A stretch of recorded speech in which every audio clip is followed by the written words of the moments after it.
इन शिव महापुराण, रुद्र संहिता, सृष्टि खंड, अध्याय 1। मंगलाचरण और सृष्टि का आदि रहस्य काव्य। शून्य में थी एक ध्वनि, थी एक गहरी शांतता, न रूप था न रंग कोई, थी बस अनादि की गाथा। जब खुली थी आंख उसकी, आदि कारण शिव शक्ति की, तब अंकुरित हुआ था मैं और जन्मी चेतना सबकी। अब चलो उस द्वार पर जहां पर ब्रह्म का वास है। जो कथा आरंभ हुई वो सृष्टि का इतिहास है। कथावाचक की शैली में कहानी। प्रिय श्रोताओं, आइए इस कथा के आदि द्वार पर अपना मस्तक झुकाएं, जहां न समय की सीमा है न देश का बंधन। ये कथा है उस महानतम सत्ता की जिसने स्वयं को अनेक रूपों में प्रकट किया। कथा कहती है कि जब कुछ भी नहीं था, न आकाश न पाताल न सूर्य न तारे, तब केवल एक सत्य था। उसे कहा गया पर ब्रह्म। वह निराकार, निष्क्रिय और अनिर्वचनीय था। फिर उस परम सत्य के भीतर एक इच्छा शक्ति जागी, एक ऐसी कंपन जिसने चेतना को जन्म दिया। यही इच्छा शक्ति, यही कंपन सृष्टि का मूल है। इसी परम ब्रह्म से सर्वप्रथम भगवान शिव प्रकट हुए। वे शांत, तेजोमय और ज्ञान के प्रतीक थे। उनके साथ ही उनकी शक्ति भी अवतरित हुई, जिन्हें अंबिका, पराशक्ति या आदिशक्ति कहा जाता है। शिव और शक्ति ये दो नहीं, एक ही सत्ता के दो पहलू हैं।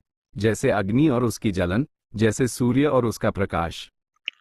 शिव महापुराण में सूत जी महाराज हमें बताते हैं कि ये शिव ही हैं जिन्होंने अपनी लीला से संपूर्ण ब्रह्मांड को रचा। उन्होंने सबसे पहले एक महातेज को प्रकट किया, जिसे प्रणव ओम कहा गया। इसी ओम से सारे वेद, शास्त्र और समस्त ब्रह्मांड की उत्पत्ति हुई।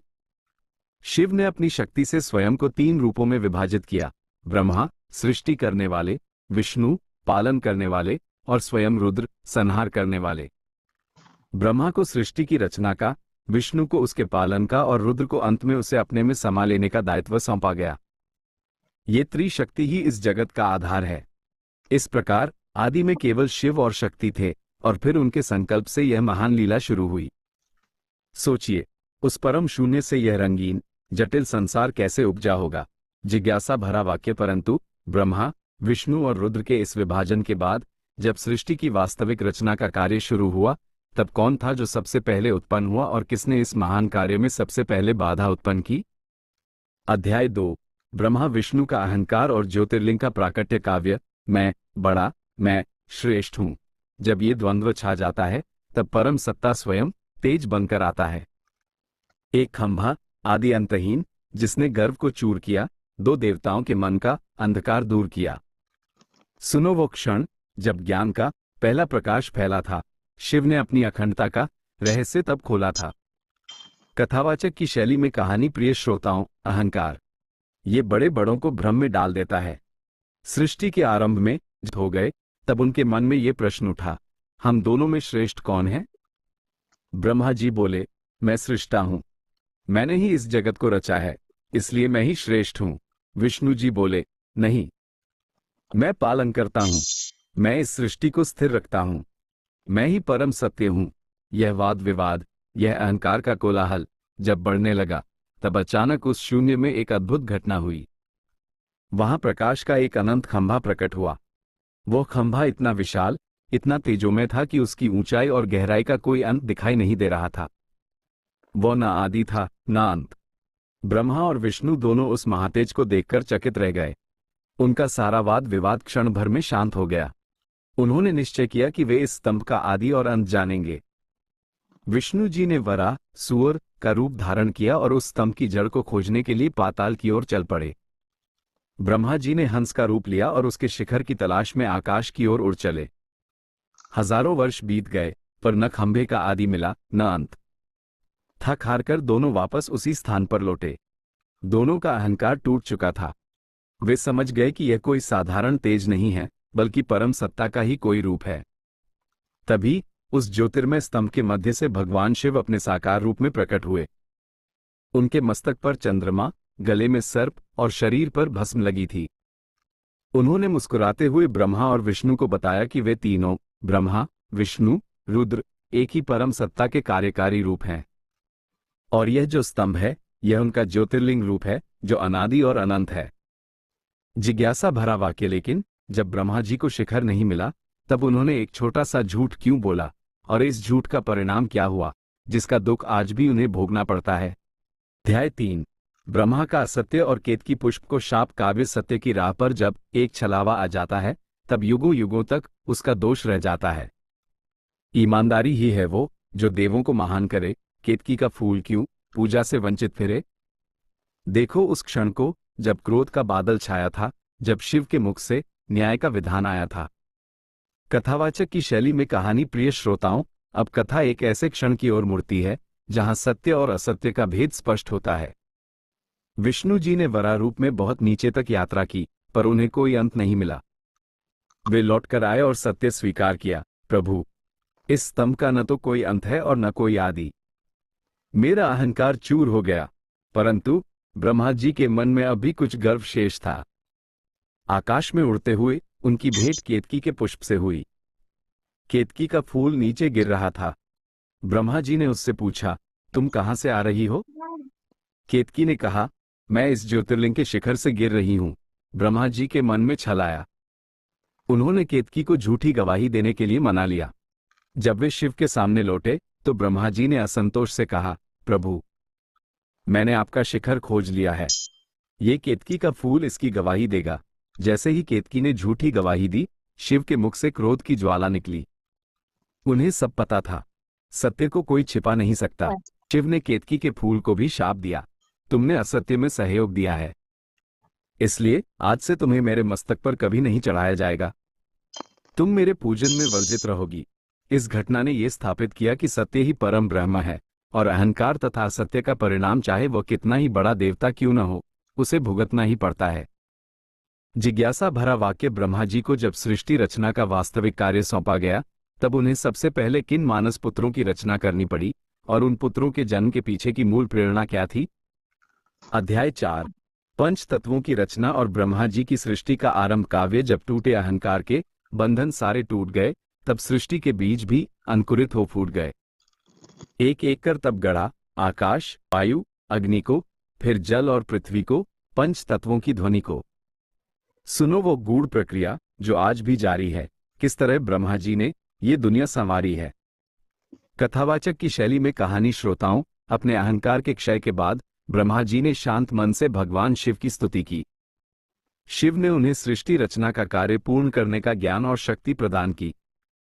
ब्रह्मा जी ने आंखें बंद की और सबसे पहले 5 मूल तत्वों, पंच महाभूतों की रचना की, जिनसे ये संपूर्ण भौतिक जगत बना है। आकाश, ईथर, सबसे पहला तत्व, शब्द का गुण जिसमें समाया है, ये सभी चीजों को स्थान देता है।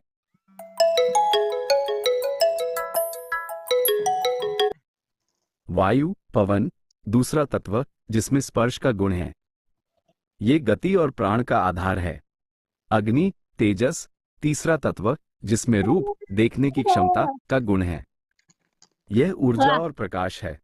जल, आपस, चौथा तत्व जिसमें रस, स्वाद का गुण है, ये जीवन का आधार और तरलता है। पृथ्वी, भूमि, पांचवां तत्व जिसमें गंध का गुण है, ये स्थायित्व और ठोसता प्रदान करता है।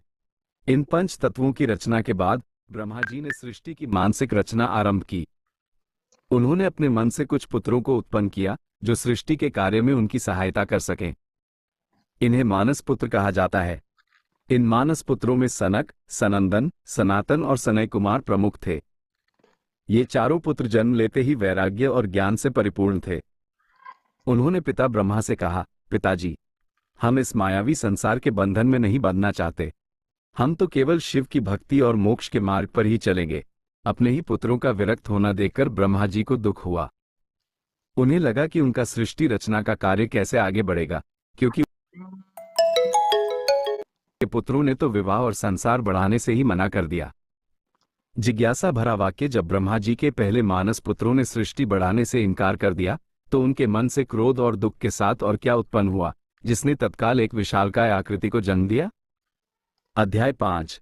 रुद्र का प्राकट्य और ब्रह्मा जी का निवेदन। काव्य। जब कार्य रुकता है तो मन में ताप आता है, उस ताप से ही क्रोध का पहला रूप बन जाता है। एक चीख, एक ज्वाला जिसने ब्रह्मांड दहला दिया। उस रुद्र के जन्म ने सृष्टि को तब भय दिया। हाथ जोड़े खड़े थे ब्रह्मा उस तेज के सामने जिसने जन्म लिया था महाकाल के नाम से। कथावाचक की शैली में कहानी प्रिय श्रोताओं, ये कथा तीव्र भावनाओं और उनके शक्तिशाली परिणामों को दिखाती है।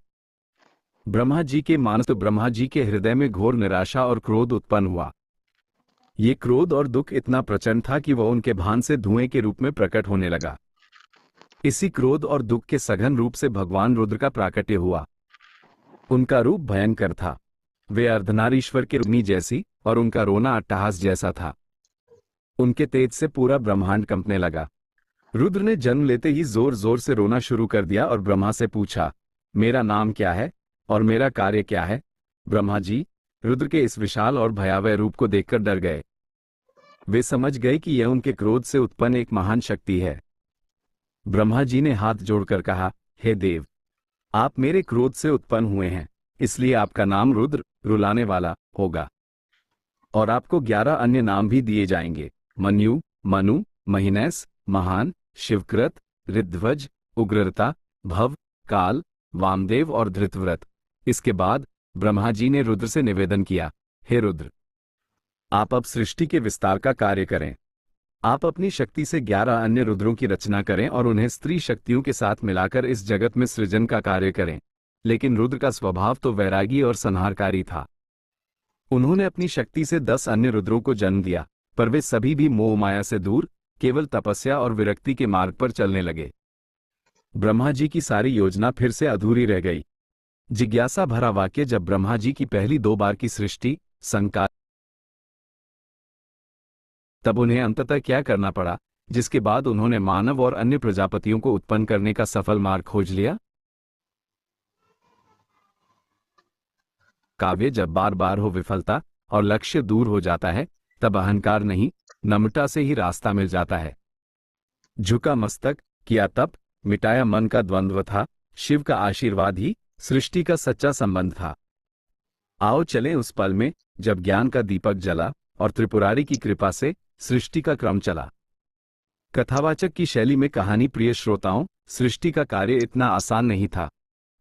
ब्रह्मा जी को लगातार 2 बार असफलता मिली। उनके मानस पुत्र संकादी विरक्त हो गए और उनके क्रोध से उत्पन्न रुद्र तथा उनके गण भी केवल तपस्या में लीन हो गए। सृष्टि की वृद्धि का कार्य ठहर गया। चिंता और निराशा में डूबे ब्रह्मा जी ने गहन विचार किया। उन्हें आभास हुआ कि वे ये सब कार्य अपनी शक्ति से करने का प्रयत्न कर रहे थे, जबकि परम शक्ति तो स्वयं शिव हैं। उन्होंने निश्चय किया कि जब तक उन्हें शिव का मार्गदर्शन नहीं मिलेगा, वे सफल नहीं हो सकते। ब्रह्मा जी ने सृष्टि कार्य को कुछ समय के लिए स्थगित किया और गहन तपस्या में लीन हो गए। उन्होंने परमेश्वर शिव का ध्यान किया। उनकी तपस्या की अग्नि से तीनों लोक तप्त होने लगे। ब्रह्मा जी की इस निस्वार्थ और उत्कट तपस्या से भगवान शिव प्रसन्न हुए। वे शीघ्र ही उनके सामने तेजोमय रूप में प्रकट हुए और बोले, हे ब्रह्मा, मैं तुम्हारी तपस्या से बहुत प्रसन्न हूं।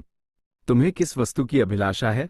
ब्रह्मा जी ने विनम्रता से हाथ जोड़कर कहा, प्रभु, मेरे पुत्र सृष्टि के विस्तार में रुचि नहीं ले रहे हैं। मुझे ऐसा ज्ञान और ऐसी शक्ति दीजिए जिससे मैं मोह और आसक्ति से युक्त प्रजा को जन्म दे सकूं, जो इस संसार को आगे बढ़ा सके। शिव ने ब्रह्मा जी को सृष्टि रचना का सही विधान समझाया और उन्हें मैथुनी सृष्टि, यौन प्रजनन की विधि का ज्ञान दिया। शिव ने उन्हें यह भी आशीर्वाद दिया कि अब से उनका सृजन का कार्य बाधा रहित होगा। जिज्ञासा भरा वाक्य शिव के आशीर्वाद के बाद ब्रह्मा जी ने सबसे पहले 10 महान पुरुषों को कैसे उत्पन्न किया और इन 10 प्रजापतियों का मुख्य कार्य क्या था? अध्याय 7। 10 प्रजापतियों का जन्म और उनका दायित्व। काव्य अब शक्ति मिली थी, मिला था ज्ञान का प्रकाश, अब टूटने को था सृजन का सार। ब्रह्मा के मन से हुए दक्ष सहित 10 जन प्रकट, जो सृष्टि को बढ़ाने में थे अत्यधिक दृढ़। अब चलो उस युग में जहां जीवन ने लिया आकार, जहां वंशों की शुरुआत हुई, जहां था संस्कार। कथावाचक की शैली में कहानी प्रिय श्रोताओं, शिव की कृपा मिलते ही ब्रह्मा जी का मन तेज और आत्मविश्वास से भर गया।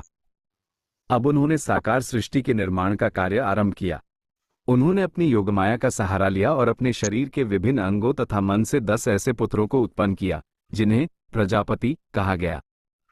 ये 10 प्रजापति सृष्टि के आधारभूत स्तंभ बने।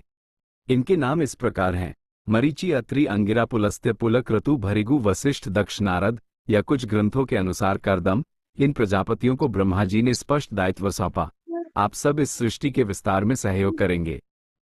आप विवाह करेंगे, संतान उत्पन्न करेंगे और इस पृथ्वी पर जीवन को आगे बढ़ाएंगे। ये प्रजापति सृष्टि के पिता कहलाए, जिनसे आगे चलकर देवता, मनुष्य, असुर और अन्य सभी योनियों का जन्म हुआ। इन प्रजापतियों में दक्ष सबसे अधिक महत्वाकांक्षी और कर्मठ थे, जिन्हें सृष्टि को तेजी से बढ़ाने का विशेष कार्य सौंपा गया। उन्होंने अपनी पुत्री दक्षिणी, जिनके एक रूप को सती भी कहते हैं, का विवाह शिव से किया और उनकी अन्य पुत्रियों का विवाह धर्म, कश्यप और अन्य ऋषियों से किया। इस तरह मैथुनी सृष्टि का आरंभ हुआ और संसार वंश परंपरा के नियम पर चलने लगा। जिज्ञासा भरा वाक्य ब्रह्मा जी ने तो सृष्टि को विस्तार देने के लिए पुरुषों को उत्पन्न कर दिया, लेकिन स्त्रियों का जन्म कैसे हुआ, जिसने सृष्टि के इस महान क्रम को पूर्णता प्रदान की? अध्याय 8। कामदेव और रति का प्राकृतिक काव्य। जब तक प्रेम नहीं हो तब तक सृजन अधूरा है, जब तक आकर्षण नहीं तब तक जीवन बेसुरा है। ब्रह्मा ने किया मंथन कि कैसे भोग की हो रचना, तब जन्मा काम का तीर, जन्मी उसकी कल्पना। सुनो वो क्षण जब वासना ने लिया रूप सौंदर्य का और सृष्टि के बीज में हुआ मोह का उदय। कथावाचक की शैली में कहानी श्रोताओं, ब्रह्मा जी ने प्रजापतियों को उत्पन्न तो कर दिया, लेकिन सृष्टि का विस्तार केवल पुरुषों से संभव नहीं था। उन्हें स्त्री शक्ति की आवश्यकता थी, जो उत्पादन, रिप्रोडक्शन और आकर्षण, अट्रैक्शन के चक्र को चला सके। ब्रह्मा जी ने विचार किया कि प्रजापति अपने सृजन के कार्य को प्रेरणा के बिना कैसे पूरा करेंगे। इस प्रेरणा को जन्म देने के लिए उन्होंने अपने संकल्प से कामदेव को उत्पन्न किया। कामदेव ये प्रेम और अपने हाथों में 5 पुष्पों के तीरों वाला धनुष लेकर प्रकट हुए। उनके 5 बाण थे: उन्मादन, तापन, शोषण, स्तंभन और सम्मोहन। कामदेव का कार्य था सभी जीवों में आकर्षण और भोग की इच्छा उत्पन्न करना, ताकि वे मैथुनी सृष्टि में लगे। कामदेव के साथ ही उनकी पत्नी रति का भी प्राकट्य हुआ। रति सौंदर्य, अनुराग और प्रेम की भावना की देवी हैं।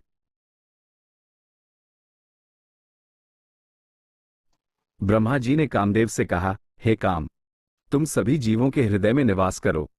तुम मेरे प्रजापतियों को भी प्रेरित करो, ताकि वे विवाह करें और वंश परंपरा को आगे बढ़ाएं। कामदेव ने ब्रह्मा जी का आदेश स्वीकार किया और तुरंत ही अपने 5 बाणों का प्रयोग शुरू कर दिया। सबसे पहले उन्होंने ब्रह्मा पर ही बाण चलाया। ब्रह्मा जी अपनी ही पुत्री सरस्वती, ज्ञान का रूप, पर आकर्षित हो गए। ये देखकर समस्त प्रजापति हैरान रह गए। जिज्ञासा भरा वाक्य। जब ब्रह्मा जी कामदेव के प्रभाव में आकर अनुचित व्यवहार करने लगे, तब उन्हें इस भ्रम से बाहर किसने निकाला और कामदेव को अपने इस अति आत्मविश्वास का दंड किस रूप में भोगना पड़ा? अध्याय 9। शिव द्वारा कामदेव का दहन और ब्रह्मा का प्रायश्चित काव्य। जब धर्म की सीमाएं कोई तोड़ने लगता है, तब काल स्वयं ही एक महादंड देता है। काम ने छेड़ा था उस योगी को जो अविकारी है, जिसने तप में लीन सारी सृष्टि विसारी है। सुनो वो ज्वाला जो तीसरे नेत्र से निकली और मोह की सत्ता उस क्षण में ही पिघली। कथावाचक की शैली में कहानी। प्रिय श्रोताओं, कामदेव ने अपने जनक ब्रह्मा जी पर ही बाण चला दिया। ब्रह्मा जी का अपनी पुत्री पर मोहित होना अधर्म था। ठीक इसी समय सृष्टि को इस अधर्म से बचाने के लिए वहां भगवान शिव प्रकट हुए। शिव ने ब्रह्मा जी को भ्रम और मोह में देखकर अत्यंत क्रोधित हुए। शिव ने ब्रह्मा जी को इस अनुचित कार्य के लिए फटकार लगाई। शिव के तेज से ब्रह्मा जी का मोह भंग हुआ और वे लज्जित होकर अपने आसन पर बैठ गए। ये सब देखकर दुस्साहसी कामदेव ने सोचा, आहा, मेरे बाण कितने शक्तिशाली हैं। अगर मैं शिव को भी मोहित कर दूं तो मैं त्रिलोक विजेता बन जाऊंगा। कामदेव ने तुरंत शिव पर भी अपने सम्मोहन बाण का प्रयोग किया। लेकिन शिव तो योगीश्वर हैं, महाकाल हैं, जिन पर माया का कोई प्रभाव नहीं पड़ता। जैसे ही कामदेव ने बाण चलाया, शिव को अत्यंत क्रोध आया। उन्होंने अपनी योगशक्ति के बल से अपने तीसरे नेत्र को खोला। शिव के तीसरे नेत्र से काल की प्रचंड अग्नि निकली। एक क्षण में वो अग्नि कामदेव के शरीर पर पड़ी और उनका शरीर भस्म हो गया। कामदेव अनंग, बिना अंग वाला हो गए। कामदेव की पत्नी रति अपने पति की यह दशा देखकर विलाप कर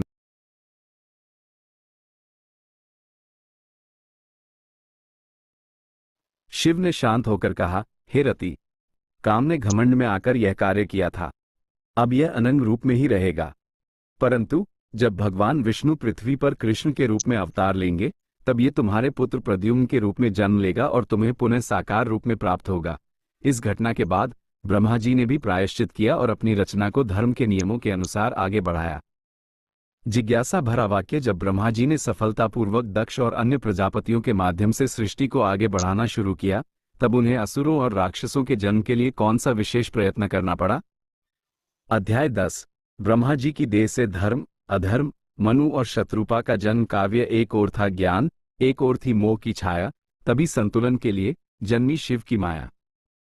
धर्म और अधर्म थे सृष्टि के दो ध्रुव तारे, तब जन्मा पहला पुरुष और स्त्री, जिनसे चले संसार। मिलो उस आदि दंपति से, जिनसे मानव का उदय हुआ, जिन्होंने सभ्यता का। कथावाचक की शैली में कहानी। श्रोताओं, ब्रह्मा जी अब पूर्ण एकाग्रता से सृष्टि रचना के कार्य में लगे हुए थे। उन्होंने समझा कि सृष्टि में संतुलन बनाए रखने के लिए केवल शुभ की ही नहीं, बल्कि अशुभ की शक्तियों की भी आवश्यकता है। उन्होंने अपने शरीर से कई अन्य शक्तियों को उत्पन्न किया, धर्म और अधर्म। उन्होंने अपने दाहिने अंग से धर्म को और बाएं अंग से अधर्म, पाप को उत्पन्न किया। धर्म वो शक्ति है जो न्याय, सत्य और व्यवस्था को बनाए रखती है। अधर्म वो शक्ति है जो अराजकता और असंतुलन पैदा करती है। मृत्यु। उन्होंने अपने शरीर से मृत्यु, महारानी, को भी उत्पन्न किया, ताकि पृथ्वी पर जनसंख्या का बोझ न बढ़े और चक्र चलता रहे। फिर ब्रह्मा जी ने मानव जाति के उद्गम के लिए एक महान कार्य किया। उन्होंने अपने शरीर को दो भागों में विभाजित किया। उनका दायां भाग पुरुष बन गया और बायां भाग स्त्री। ये पुरुष था मनु और यह स्त्री थी शत्रुपा या सरस्वती, सावित्री। नाम भेद हैं। मनु को पहला पुरुष, आदि पुरुष, और शत्रुपा को पहली स्त्री, आदि शक्ति, माना जाता है। ब्रह्मा जी ने उन्हें आदेश दिया, हे मनु और शत्रुपा, तुम दोनों विवाह करो और इस पृथ्वी पर मानव जाति को फैलाओ। मनु और शत्रुपा ने शिव और ब्रह्मा को प्रणाम किया और इस पृथ्वी पर मानव सभ्यता की नींव रखी। इनसे ही आगे चलकर समस्त मानव वंश का विस्तार हुआ। इस प्रकार सृष्टि का बुनियादी ढांचा तैयार हो गया, जहां प्रजापति, कामदेव और आदि दंपति सब मिलकर जीवन के विस्तार के लिए कार्य कर रहे थे। जिज्ञासा भरा वाक्य। मनु और शत्रुपा से जब मानव वंश का विस्तार हुआ, तब उन्होंने किन संतानों को जन्म दिया, और उन संतानों के वंशज आज किस रूप में जाने जाते हैं, जो आगे चलकर देवताओं और असुरों के जन्म का कारण बने?